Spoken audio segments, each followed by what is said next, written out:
오늘 주시는 하나님의 말씀은 시편 72편 1절부터 10절까지 말씀입니다. 할렐루야. 시편 72편 말씀은 우리 성경으로 보게 되면 그 1절 앞부분에 솔로몬의 시라고 되어 있습니다. 아마도 이 솔로몬이 지었던 시가 아닌가 예상이 되는데, 특별히 이 시가 솔로몬이 지었는지 누가 지었는지에는 별로 사실은 관심이 없습니다.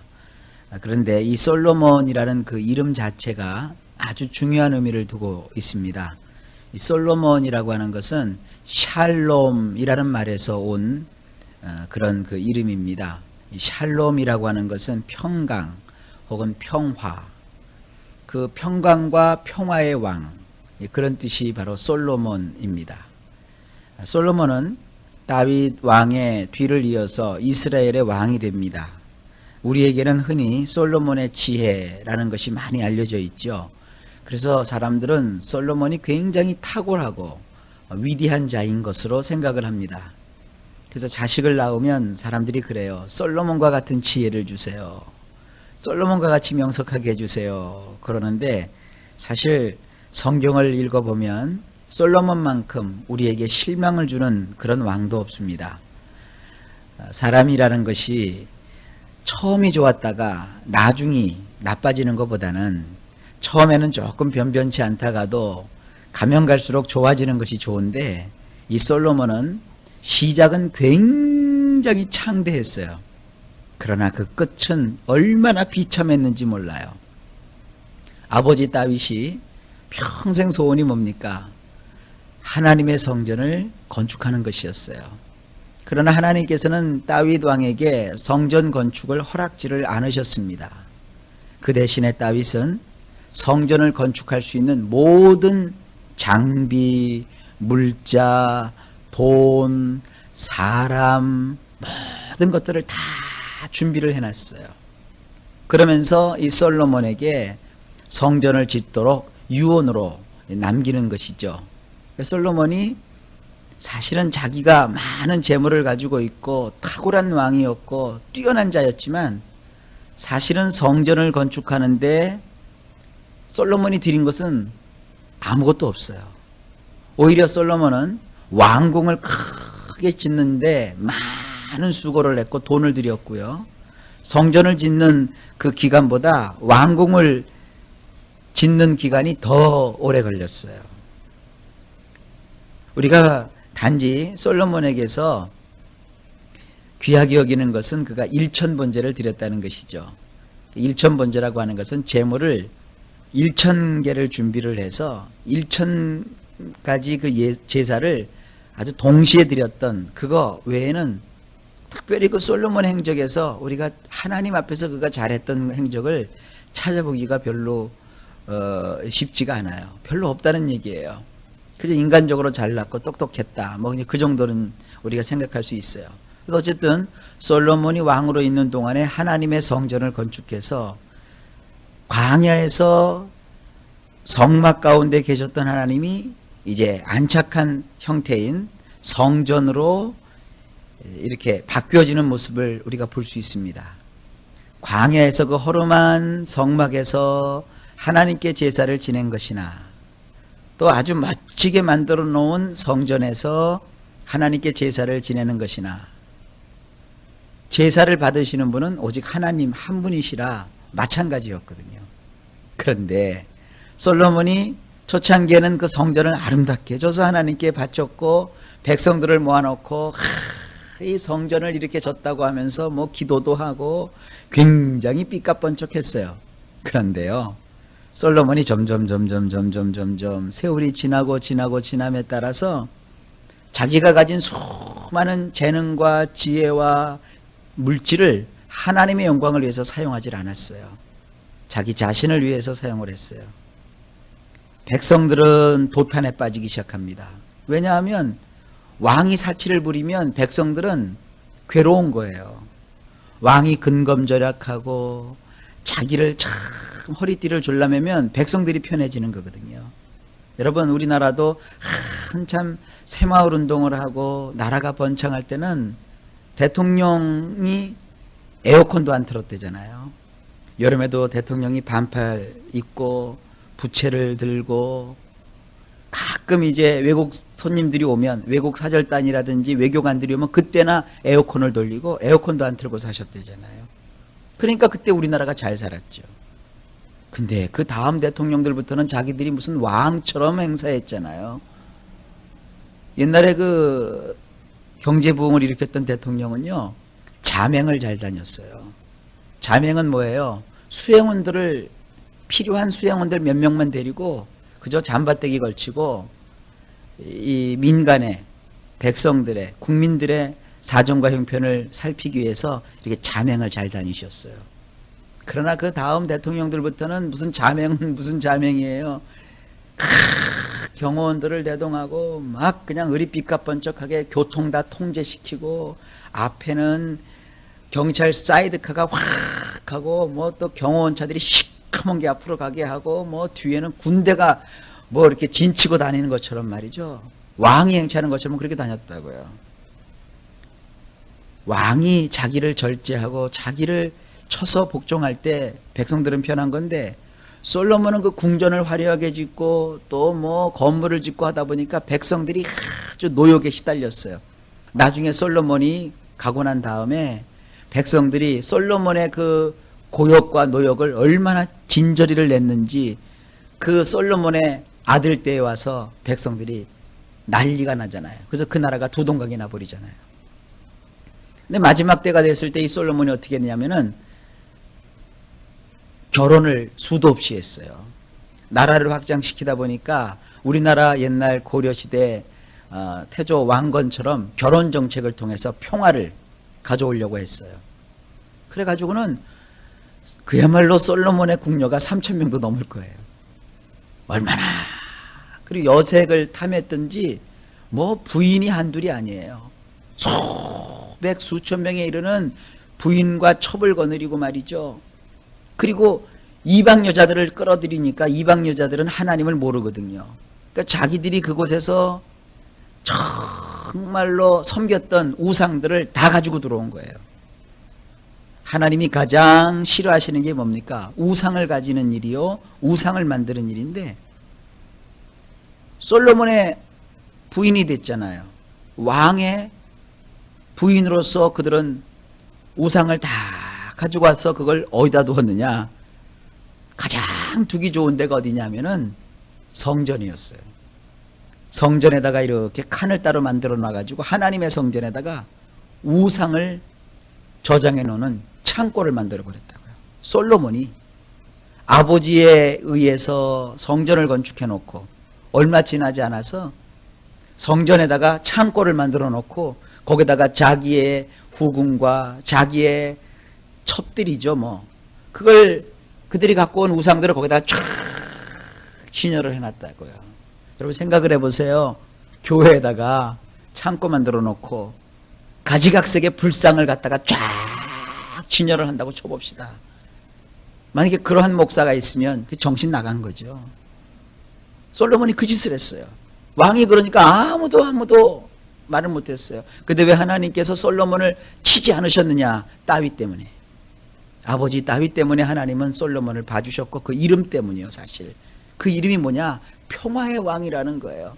다윗이 왕으로 있을 때 하나님께서는 다윗에게 나타나셔서, 다윗아, 내가 장차 위대한 왕을 보낼 것이다. 그 왕은 온 세상을 평안 가운데 둘 것이다.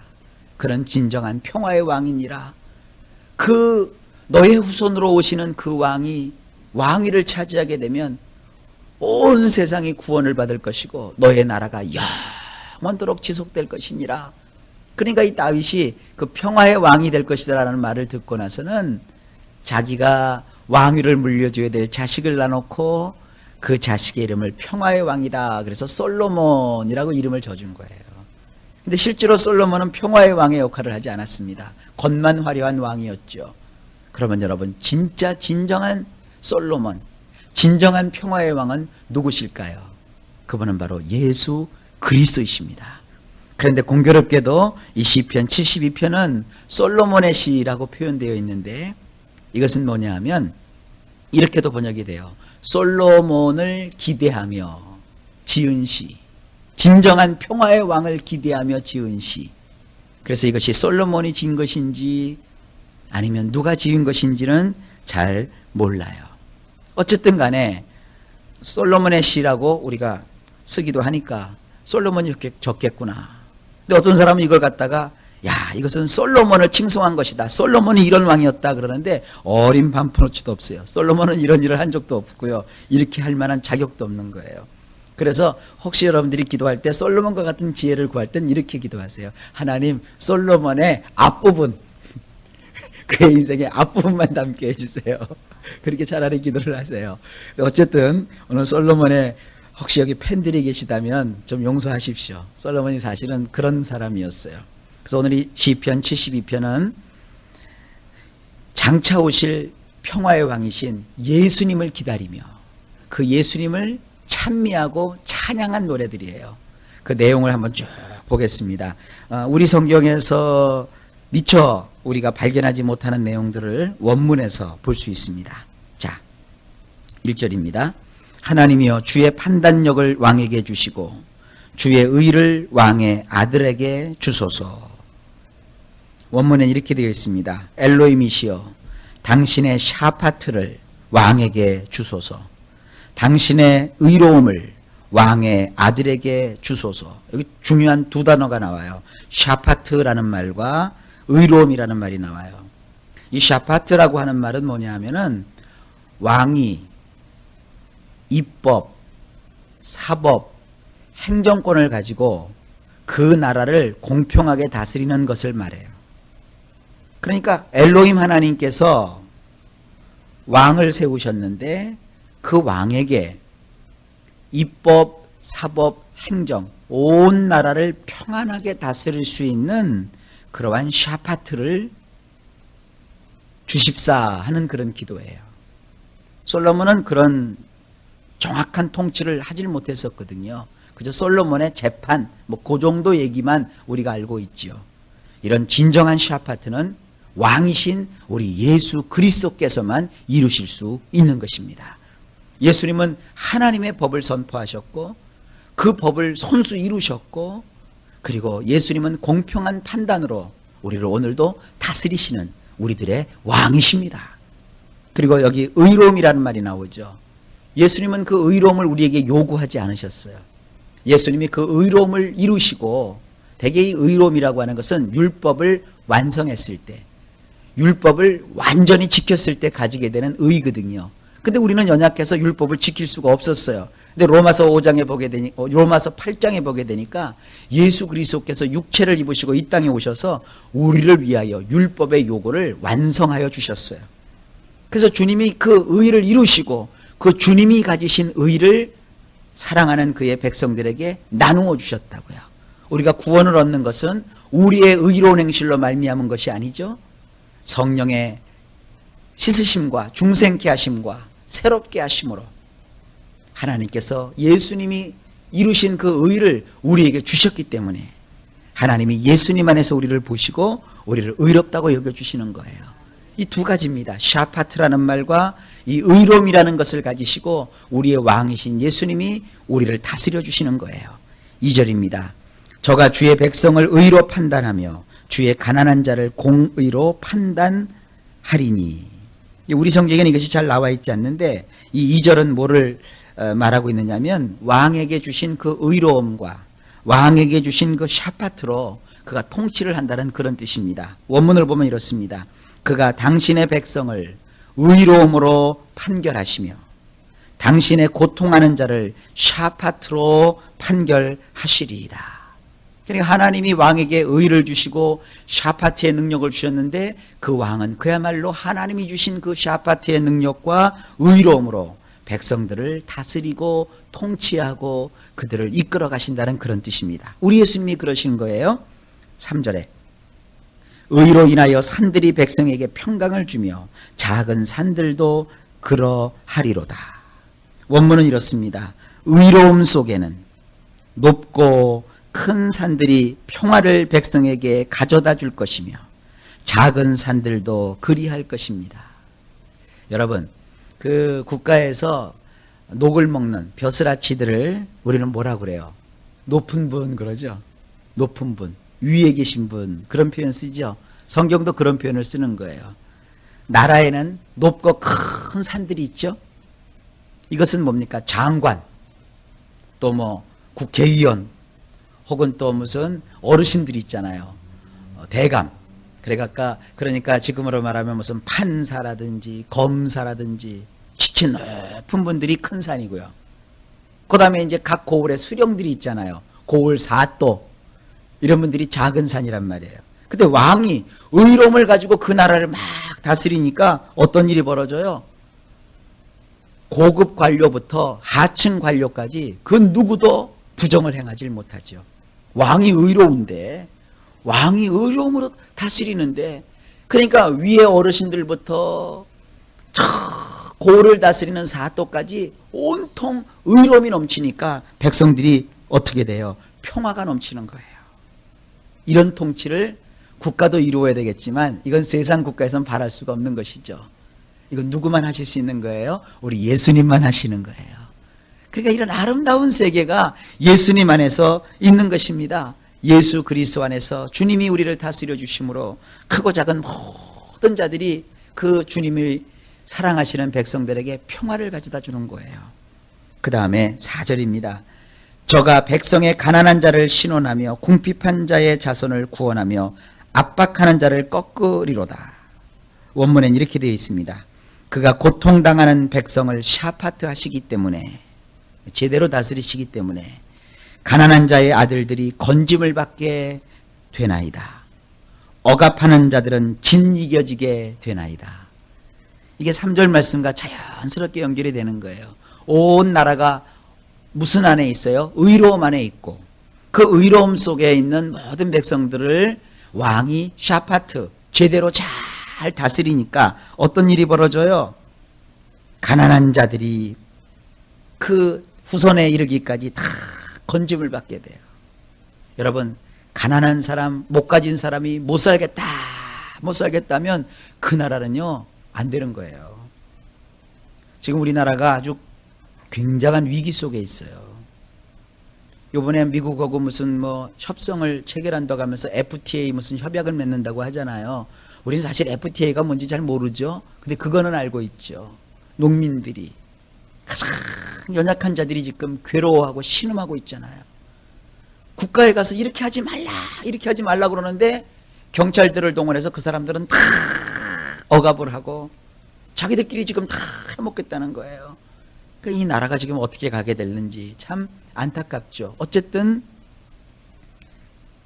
억울한 사람이 생기면 안 되는 거예요. 법원에도 돈 없는 사람들은 호소를 못해요. 재판을 해도 죄를 지은 사람들은 죄를 져서 돈을 많이 모아가지고는 그 돈 갖고 변호사 사서 자기를 변호하지만, 가난하고 빼앗기고 당한 사람들은 변호사 살 돈도 없어요.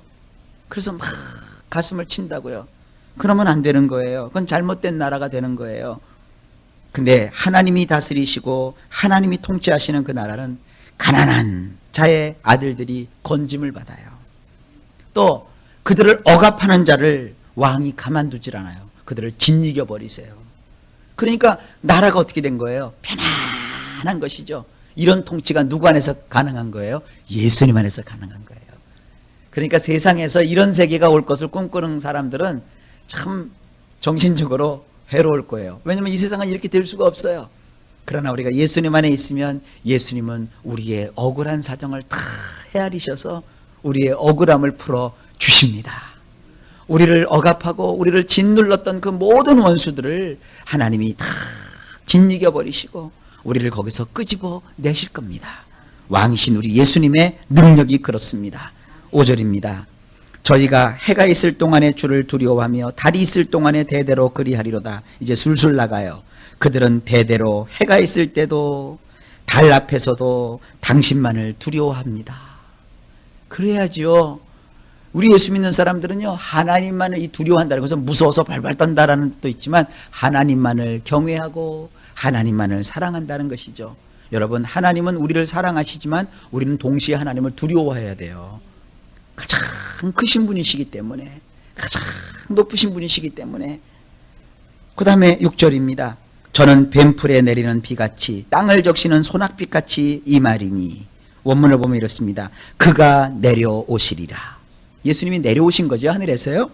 마치 비가 풀베인 곳에 내림 같고 마치 큰 소낙비가 땅에 떨어짐 같으리로다. 7절. 저의 날에 의인이 흥왕하여 평강의 풍성함이 달이 닿을 때까지 이르리로다.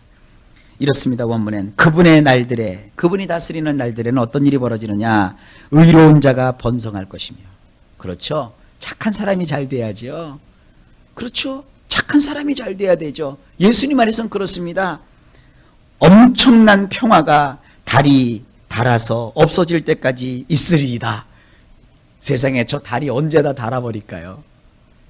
저 달이 다 닳을 때까지도 평화가 있다는 거예요. 여러분, 예수님 안에서는 이렇습니다. 예수님 안에서 여러분 착하게 사세요. 예수님 안에서 의롭게 사세요. 세상 사람들은 우리가 착하게 살고 의롭게 살면 쑥맥이라고 할 것 같지만 착하게 살고 의로운 편에 서 있으면 반드시 예수님이 번성케 해주실 겁니다. 그리고 평화가 넘칠 겁니다. 여러분, 이제부터 여러분 삶 속에 평화가 넘칠 것을 기대하십시오. 왜냐하면 예수님이 우리의 왕이시기 때문입니다. 8절에 저가 바다에서부터 바다까지와 강에서부터 땅끝까지 다스리리니. 원문은 이렇습니다. 그분의 통치는 바다에서 바다까지, 그 강에서 땅끝까지 미치리이다. 이건 무슨 뜻이냐면 이스라엘을 중심으로 해서 이스라엘 나라는 이쪽 바다에서 저쪽 바다 사이에 있고요. 그 다음에 강이라고 하는 것은 대개 유프라테스 강을 뜻해요. 그 유프라테스 강에서부터 세상 끝까지. 그때 당시 사람들은 이렇게 오늘날처럼 세계가 넓다고 생각을 안 했어요. 이스라엘 중심으로 해가지고 이스라엘이 중심이 돼서 동쪽, 우리와 같은 이 아시아를 동쪽이라고 했어요. 그래서 우리는 이 동양이라고 하죠, 동양. 그리고 이스라엘을 중심으로 해서 이쪽을 서쪽이라고 했어요. 그래서 서양이라고 한 거예요. 사실은 우리가 동양이라는 말을 듣는 것은 어디가 기준점이냐면 이스라엘이 기준점이에요. 그래서 그 유프라데스 강은 뭐냐면 이스라엘의 그 동쪽입니다. 동쪽, 그 가까운 동쪽이고 거기서부터 땅끝이라고 하면은 우리로 하여금 이 아시아 쪽까지죠. 그러니까 그 당시의 세계가 거기가 다였어요. 그러니까 이스라엘 입장에서 보면은 하여간 온통 온 세상을 예수님이 다 다스리신다는 거예요. 그러니까 복음이 우리까지 들어왔죠. 그 다음에 9절입니다. 광야에 거하는 자는 저의 앞에 굽히며 그 원수들은 티끌을 핫을 것이며. 원문은 이렇습니다. 그분 앞에서 사막에 사는 자들이 절할 것이며 그분의 원수들은 흙먼지를 핥을 것이니이다. 절을 하다 보니까 맨바닥에서 절을 하니까 그 마른 흙이 입에다 들어온다는 것이죠. 그러니까 그 왕 앞에 모든 자들이 다 굴복한다는 거예요. 힘을 가진 모든 자들이 그분 앞에 다 절한다는 거예요. 마지막 10절입니다. 다시스와 섬의 왕들이 공세를 바치며 스바와 시바 왕들이 예물을 드리리로다. 다시스와 해변 지역의 왕들이 조공을 뒤로 보내며 쉐바와 스바의 왕들이 예물들을 가지고 가까이 나아오리이다. 이 조공을 우리 성경에 나와 있지 않는데 원문에 보면 조공을 바치되 뒤로 보내요. 뒤로 보내는 게 뭐예요? 잘 봐달라고. 왕 앞에 잘 봐달라고. 왜냐면 그동안에는 왕을 몰라보고 막 대적을 했었거든요. 그러니까 사람을 보내잖아요. 여러분 그렇습니다. 국가 간의 외교가 그래요. 우리나라도 북한하고 뭔가 회담하려고 하면은 막바로 북한하고 만나질 않죠. 먼저 국민들도 모르게 살짝 사절단을 보내요. 밀사를 보내는 거예요. 그러니까 밀사가 가서 사전에 다 얘기를 해요. 그러고 난 다음에 나중에 발표를 해요. 옛날에 우리나라 대통령이 김정일하고 만날 때도 그랬잖아요. 오늘은 우리가 김정일과 만나기 위해서 이렇게 뭘 했습니다. 그렇게 하지 않죠. 아무도 모르게 쥐도 새도 모르게 밀사를 보내요. 그러니까 밀사가 가가지고는 그쪽 당사자들과 만나가지고 성사를 시키는 거예요. 지금 그겁니다. 왕이 있으니까 이제 다시스와 해변 지역의 여러 왕들이 살짝 밀사를 보내서 이제 우리를 왕과 좀 화친하게 해주세요. 그러면서 조공을 갖다 바치는 거예요. 그렇게 되신다는 겁니다. 자, 우리 예수님이 다스리고 통치하시니까 온 세상이 예수님께 이렇게 나오는 것이에요. 이것은 장차 있게 될 예수님으로 인하여 온 세상이 복음으로 예수님께 나와야 될 이와 같은 모습을 그리고 있는 것입니다. 자, 사랑하는 성도 여러분, 예수님은 우리의 약속된 왕이십니다. 근데 그 왕이 오셨습니다. 그래서 그 왕이 우리를 이렇게 다스리고 계십니다.